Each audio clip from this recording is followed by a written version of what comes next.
It is March 3rd, 2023. These little wisps of hair, I keep waking up. My hair keeps falling out. I don't know why. I don't know if my hair's been cut, but it's this weird, or if it's just breaking and falling out. Again, I can't tell, but I'm trying to put it in a ponytail to keep it out of the way, just neat and tidy. And then all of these wisps just keep reminding me of nutritional needs that I have and the lack of knowledge and ability to care for oneself in this area. I tried yesterday to go to the Queens Public Library, the one that's local. I had ordered, I have a book that somehow in my life frame somebody gifted my household, however that works. It was a New York Times bestseller. And so I'm trying to find something to delve into, to get back into. So I started reading it. I realized it's the third in the series, which means there's prelude that I've missed. There's story I've missed. There's logic I missed. So I'm reading through this part of the chronicle, but I missed the prior two chronicles. So I went to the library. I had ordered it on Monday from another library to mail it over, since the library that I went to didn't have a copy. And so I went in on Wednesday or Thursday. I went in on Thursday to check. And when I got to the librarian's desk, or the front desk, to see if it had come in, they said that it had been canceled and they didn't send it. And I'm like, why would they cancel it? So then I had to go over to I guess they call it the reference desk. They had to go on the computer. There was a huge computer glitch. Computer started malfunctioning for the librarian, was not working. I said, listen to me. I said, I'm patient. I can wait. I said, I understand. I said, you're not the first person. It's just the technology. It just so happens when I'm around, technology just seems not to work. I don't know why. So she says she doesn't know why. Oh, it went missing because it's an older book and they've got new editions coming in all the time. So now all of a sudden a book from 2003 doesn't seem relevant. And I'm like, all right, okay. So, and then the two other libraries that actually have the only two copies that are not missing are closed for renovation. I'm like, uh-huh, right. Okay. So then I said, what about the second book in the series? So she tried to order that book, and we'll see. But I'm reading certain things out of this, trying to get a handle on, like, I understand what's been presented and how the North Americans have spoke in my life frame around me. The educational system, without judgment, just for orientation, was whatever it was. But there were things that exist in a world that I'm in desperate need of that I don't know how to properly address. I don't have a vocabulary list. I don't have an expectation list.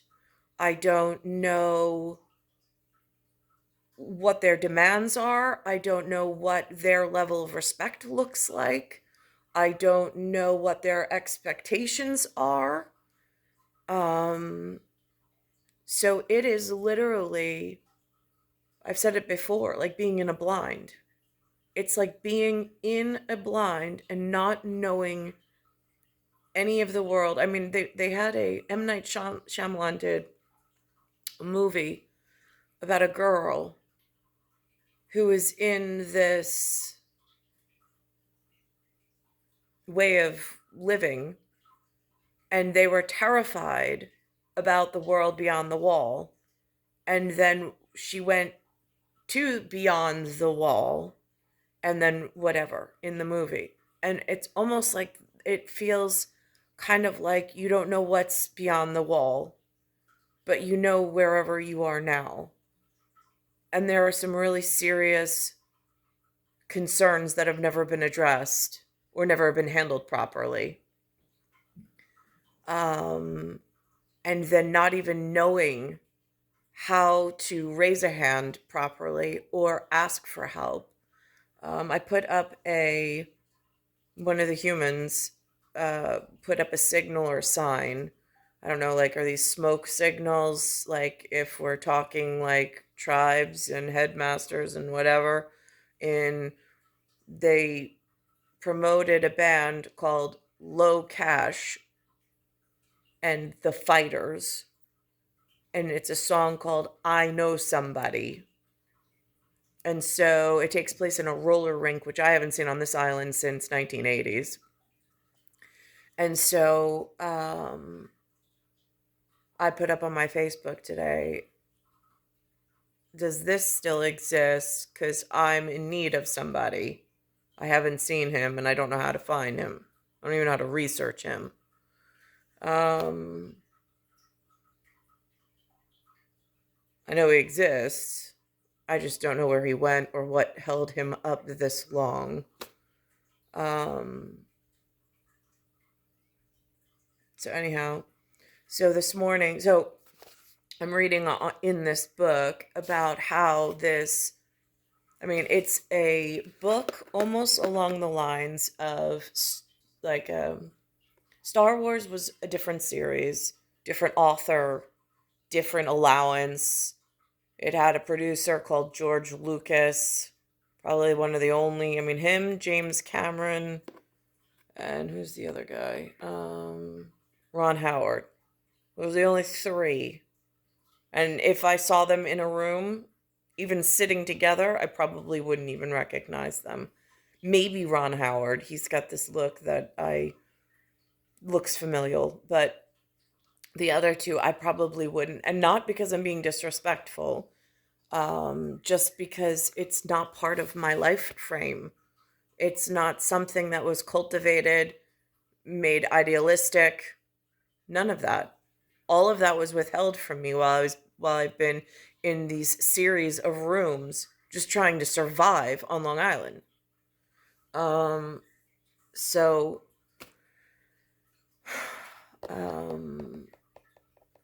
I'm looking in here for words of wisdom from something that might exist in a great beyond community. I have small reminders that my ancestors not only existed here, but existed elsewhere. I had put a picture of this up. It's a lion with words on it from one of my aunts. This is, I guess, my father's edition of it. So I look at reminders like that. I look at the sweatshirt that has, it looks like a coat of arms, but I don't know from where. I know who gave it to me. I know how important he was to me. But I also know that it disappeared out of my closet. It miraculously came back. And then it miraculously had holes shredded into it. And I don't know how. Signs from whatever else is going on. I don't know. And then I look at the coat of arms in my grandfather's lobby. And I see a very real star and shield. And I don't know what name or house. Like in here, they speak of something called great houses. They speak of fairies. They speak of humans. These are the word construct in order to speak in theory about this one conversation that I'm having on this one document. Then this morning also, they had on DRAGNET from 1970s. So I arrived 8 years later after this particular episode aired,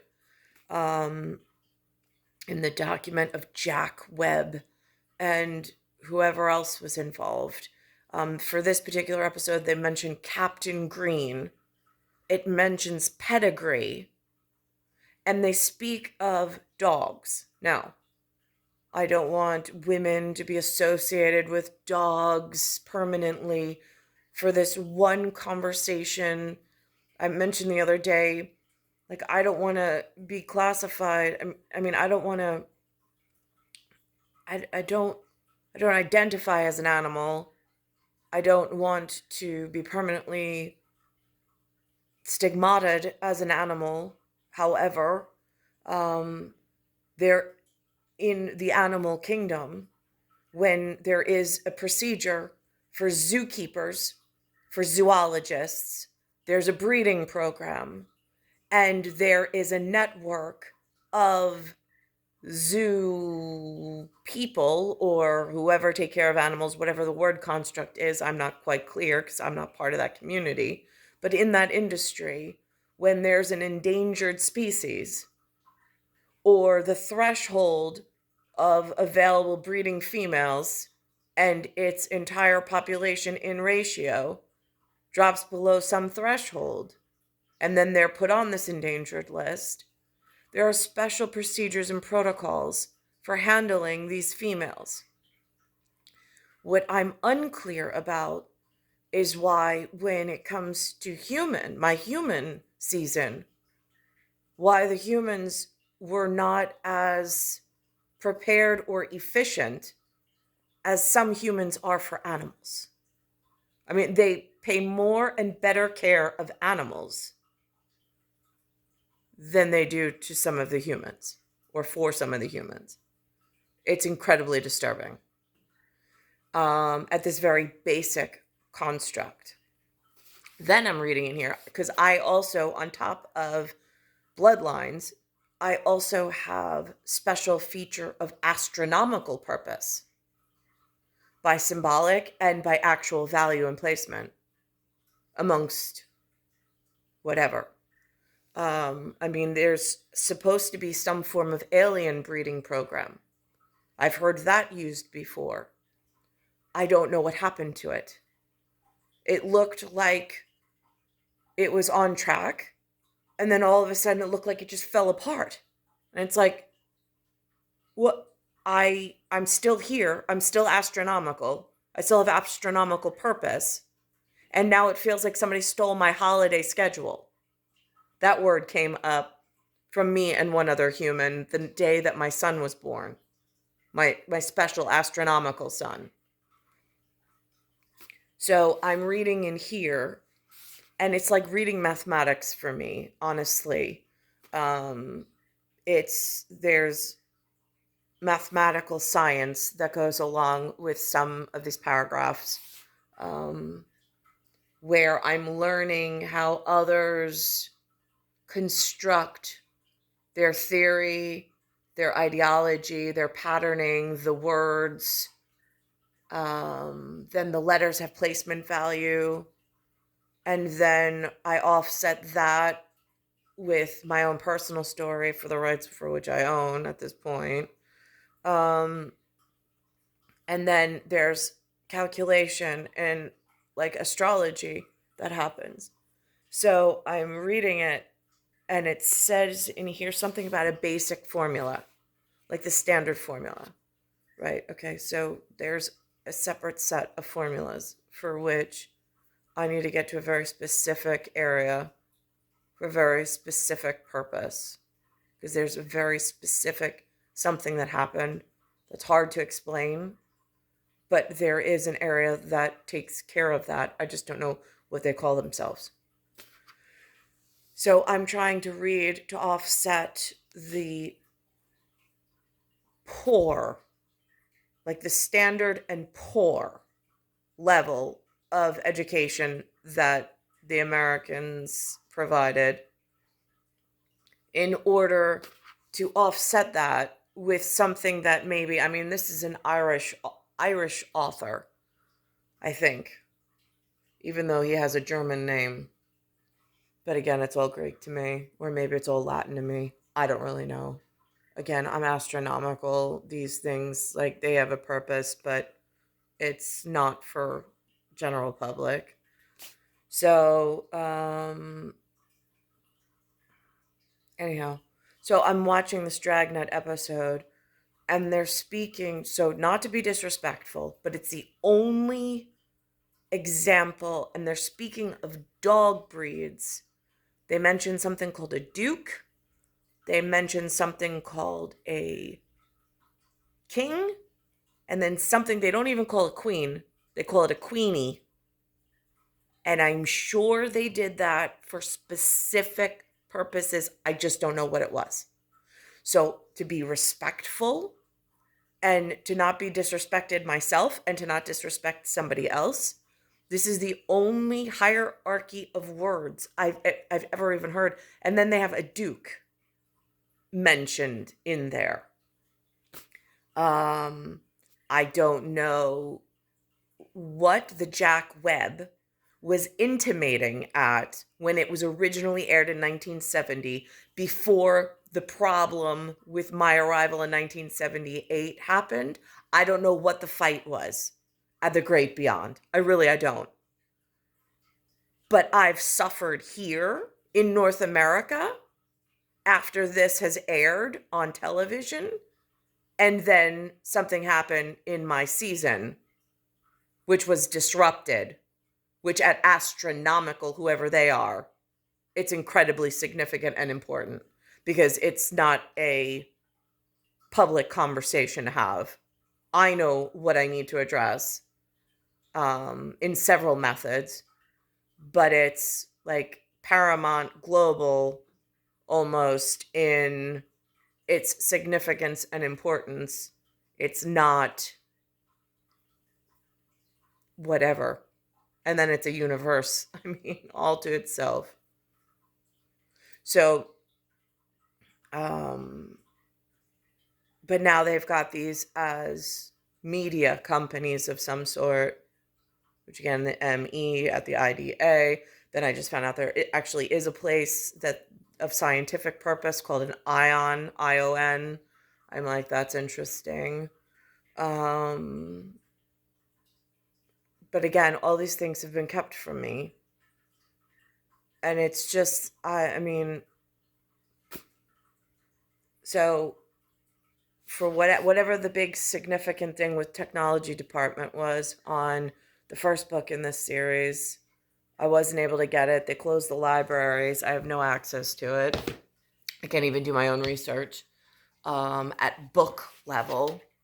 I won't do electronic books at all. No way. Not interested. The TV and I like the smell of a book. I like holding on to the book. I like carrying the book. I like the pages. I like everything about books. What I don't like is these electronic stuff. I really don't like that at all. Besides the fact that it hurts my vision, it hurts my eyes. So I'm going to put on the DRAGNET episode, which I think is S12E, I think it's 19. Hang on. All right. It's called Auto Theft Dog Nappers. It's S12E19. Today's date is March 3rd, so it's 3/3/2023. That's the actual date of today. The original air date was February 25th, 1970. And it says Friday and Gannon track a pair of thieves who steal dogs and then collect the rewards. So again, I'm watching this through two lenses. One of what happened to my life, what happened to my purpose, what happened to my person. Because I know somebody. I know he knows me. And I know I was supposed to enjoy a life with him. I also know what's happened and being kept from him. And I have, unbeknownst to me, I have no idea why. And my life did not improve at all since they took him from my person. I don't know why. We weren't allowed to either talk on the phone or write letters. I don't know any of that. But what I do know is that it's significant that we never got our chance from when I got a family member assigned. And then throughout my life, there's been no talk, even like in this episode, it's a dog. It's about dogs. There's a dog book. There's people who know how to speak about the pedigree.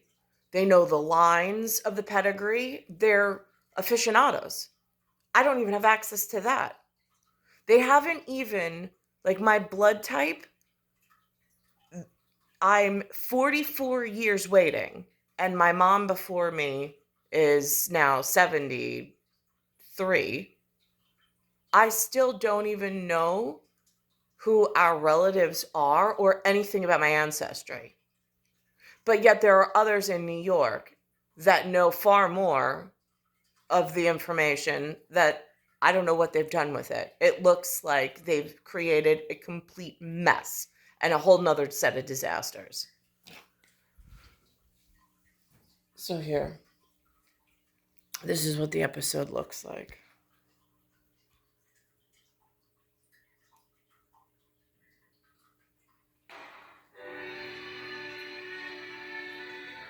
This is the city, Los Angeles, California. I work here. I carry a badge.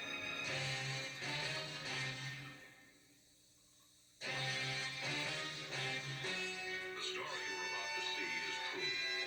The names have been changed to protect the innocent.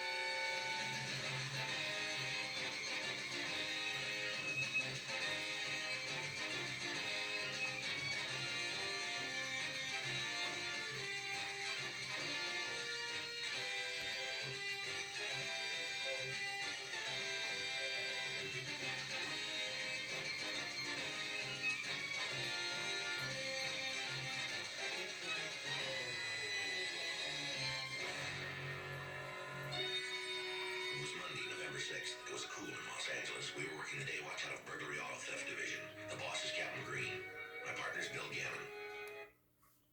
Captain Green. Now, what's interesting is that, as usual, all these interesting things. There was a man at the library yesterday that heard that they were having technology issues and that my book that I had ordered had been deleted in the system. So, don't know who that person was, but again, some things look out of the ordinary. I mean, he looked like something that, let's just say, doesn't live in the area. Not that I wasn't happy to see him, but I didn't make a big deal out of it either. In this relationship of whoever these are, I have lookalikes in my area. I know who they are. I did happen to walk past my lookalike for, I guess that's Gannon. So I saw him yesterday. Um, My name's Friday.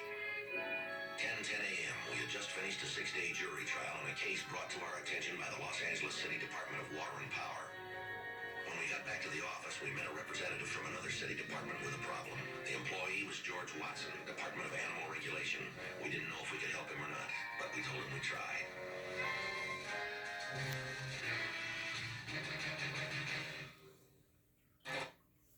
so this theory, this concept, is animal regulation, and again, there's parallel and paradox of importance and significance. Just again, being careful with however this whatever and whatever. I should mention, only thing, um, bloodlines, things never even mentioned growing up. Until I was pregnant with my first son, did I find out I had different blood than the disgusting whatever. Um, did not know that until I got to some level at the OBGYN, who's the doctor who was looking after my care and the baby's care as he was growing. I had never even heard that I needed to be careful with whatever, and that holding children actually could be harmful to my person if it's the wrong whatever. So, I mean, things like really crucial elements of health, public health safety that they've left out throughout my life frame while in these series of rooms.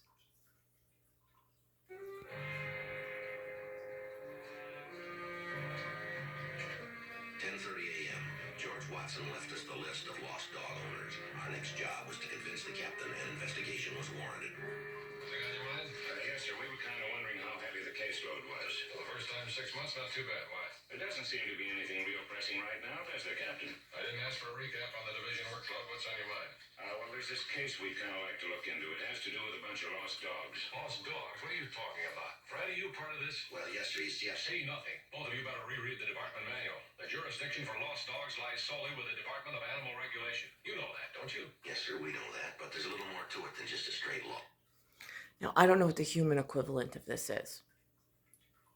The whatever's living in New York over the life frame that I've been here and delivered in 1978, they have not been this cooperative. Lost. We think there's possible criminal activity here, and we thought you might feel the same way. All right, let's have it. Yes, sir. Well, George Watson from Animal Regulation was just in. Now, he's had about 20 reports of lost dogs from the El Centro shopping center over the last couple of months. His records show only one dog reported lost from the area before this rash of reports. He thinks they've been stolen, eh? Yes, sir, he does. Watson talked to the owners when reports were made, and just about all of them indicated they didn't remember leaving the windows down as far as they were when they got back to their cars. What kind of dogs were they? Different breeds, Captain, all purebred. Watson gave us this list of victims. We figure the dogs are possibly put up for sale or maybe used for breeding purposes. Watson says their market value runs all the way from $100 to $1,000. Yeah. Interestingly enough, I have a McClurg that let me know that we are related to a Watson. That was brand new to me. I had no idea. She lived, I think, she came to visit me once, and took me to her grandmother's place so I could visit her. That's when, like, around the time frame where the humans were helpful with this pursuit of, like, meeting family members, and trying to learn about everyone, until all of a sudden it just, I don't know, it just ceased to whatever. Expensive. I bet the owners don't give a hang about the money, though. Sir? This one, for example. German Shepherd. Answers to the name of King. You can bet these people had a lot of feeling for this dog. You can really get attached, you know. Yes, sir, I guess you can. We had a shepherd once. Called her Queenie. What a dog she was. Those big almond-shaped eyes looking up at you. You know what that dog used to do? No, sir. What was that? She'd bring me the mail from the mailbox every day. If that wasn't something. But she wouldn't give it to me till I'd scratch behind her ears and thank her. Did she watch over the kids? They called her Keenie. Couldn't say Queenie, you know. But let some stranger look at him cross-eyed, she'd act like she was going to tear him apart. Great dog. Almost human, you know? Yes, sir. Old Queenie. Lived to be almost 16. Like losing a member of the family. Well, what do you think, Skipper? Shall we look into it? Captain. Huh? Can we work the case? Oh, yeah. Get right on it. Could be a lot more to this than just lost dogs. We have the time. Run it down. Yes, sir. Friday, Cannon. Yes, sir. And have a little empathy. The people you're going to be dealing with have suffered more than just a monetary loss. It's like losing one of the family, you know? Yes, sir. We understand that.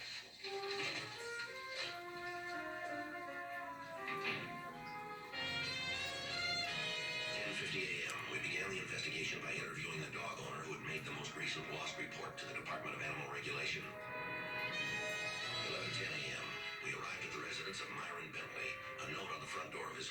indicated he could be found in the garage. I left that note on the front door in case somebody found Duke and brought him home. Now it says here, they have pictures of the pedigree up here, and then they've got this word, Duke. And then it's a doghouse that they built, special kind of doghouse.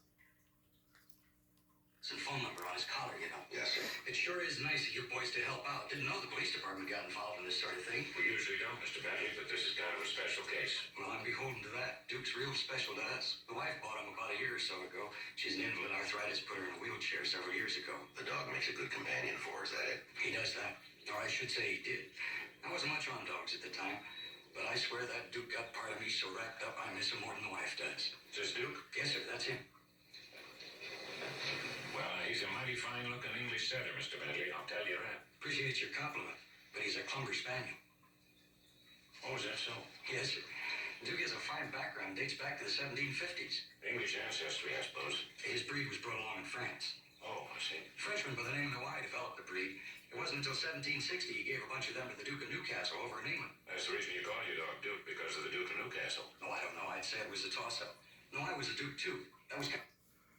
Now, the only time I ever heard anyone speak this effectively was at my cousin's graduation when we had to go to London, Heathrow Airport, by the way. And then we toured London, got to see Big Ben. And I don't really remember what else was there. We rode on the Underground. But we were there for someone's graduation, one of my family members' graduations. So only time was at her garden graduation party that I ever heard somebody. He spoke incredibly fast, incredibly melodic, and he spoke words I had never heard of before. And it was, I blinked a lot because it was almost like the musical notes. I was on like a 5-second delay. I was trying to process the sounds he was making because he spoke so fast. And in the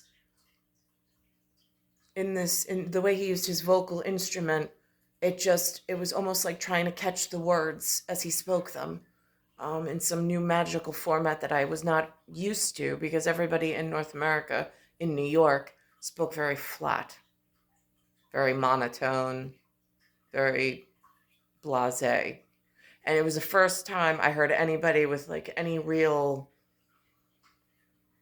I don't know, you call it pizzazz or some type of melody or like, I don't know. But it was very different than what I was used to. And I was trying to be respectful, but also to learn, because it was like this huge learning opportunity and experience. And I wanted to be a sponge and just soak up all of the gifts of words and meeting these incredible people who were educating one of my incredible family members. But again, there was something going on with memory, with carry forward. I was having trouble processing names and keeping the names straight.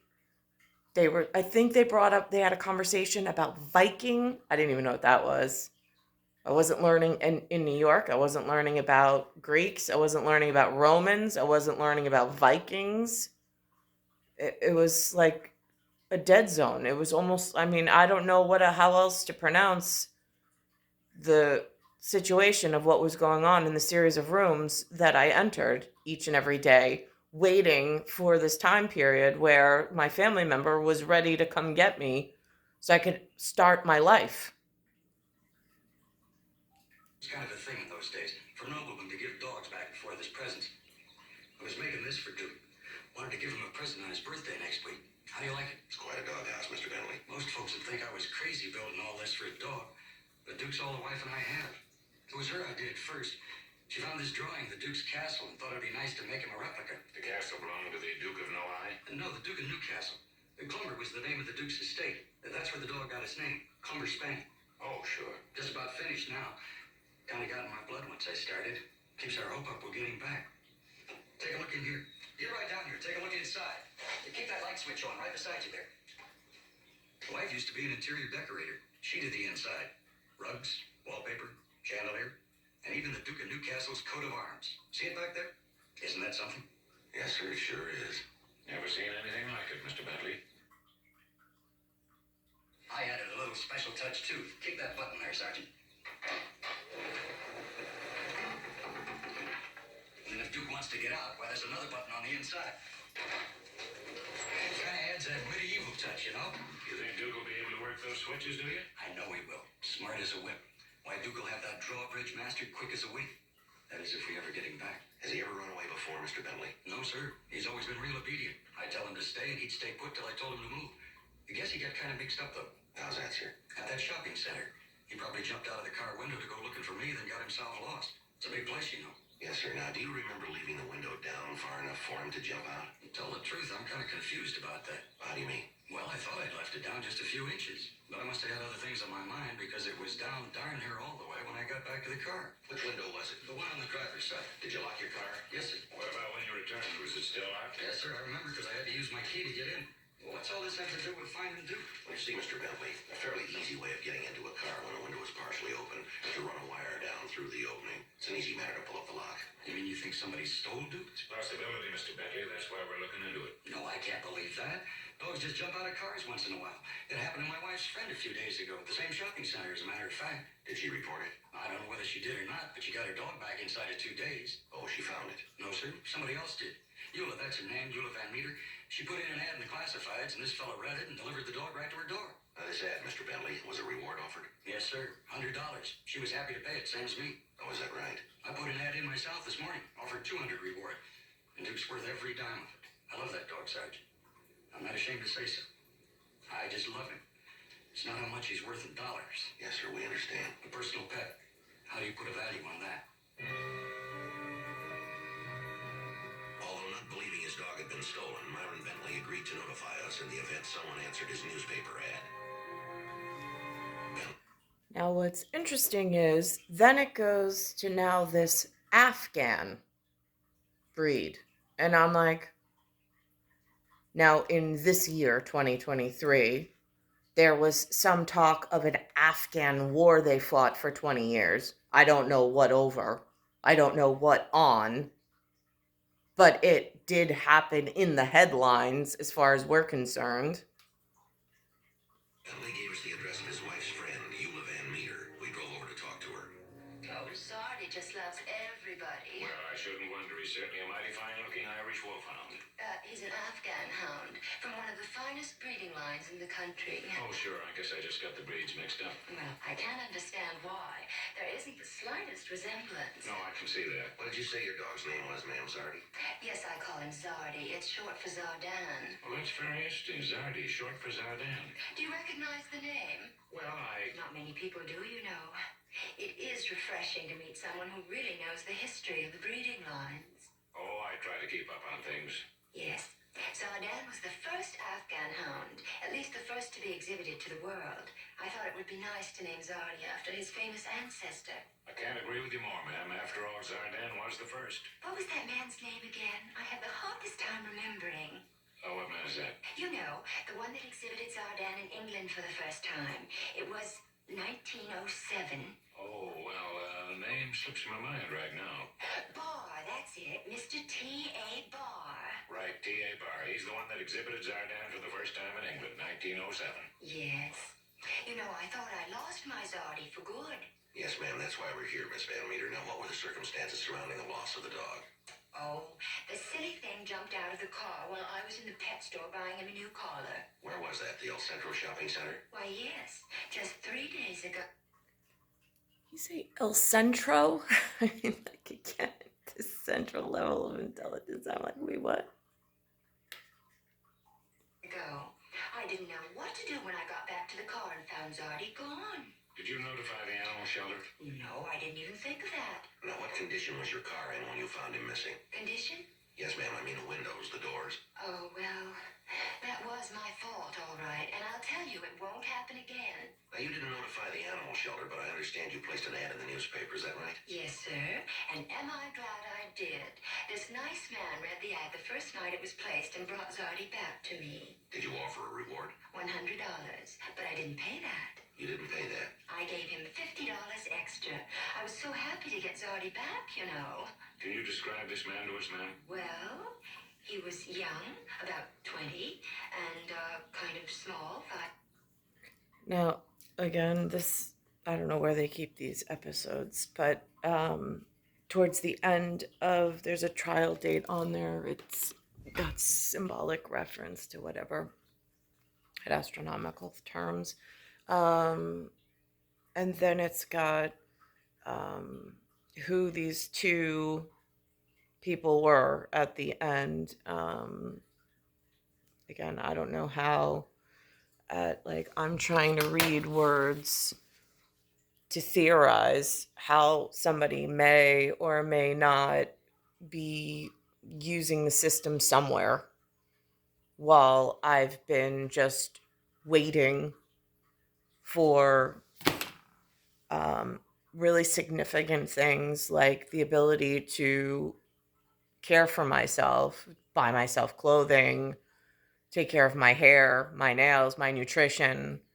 And it seems really key that heraldry is somehow involved and is super important, but yet there's been no word construct whatsoever built to how things are working.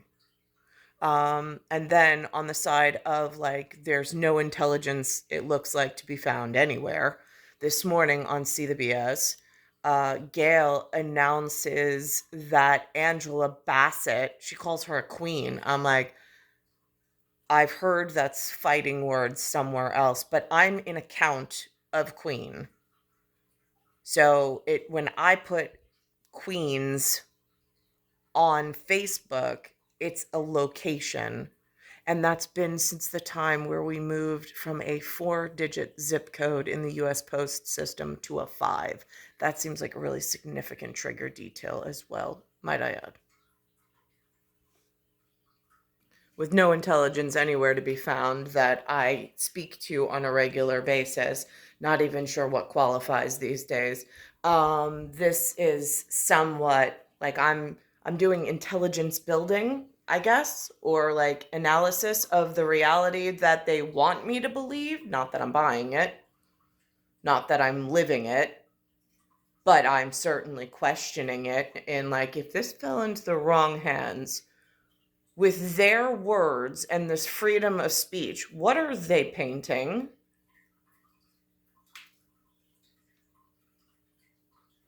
We really do. We welcome you to CBS Mornings. We're celebrating too. Why? Because we have an icon on the show today. We do not use that word lightly. We are talking about the queen herself.